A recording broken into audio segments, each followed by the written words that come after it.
TNPSC group 4ல் சிலபஸில் மரபு சொற்கள் அதில் ஒலி மரபு இது 10th ஓல்டு தமிழில் இருக்குது. வாங்க பார்க்கலாம்.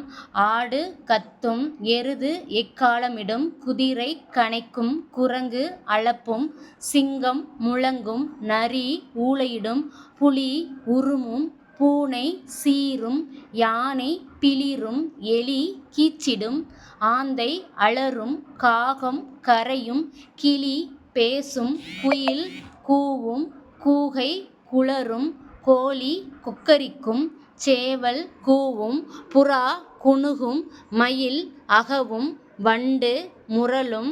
அடுத்து வினை மரபு.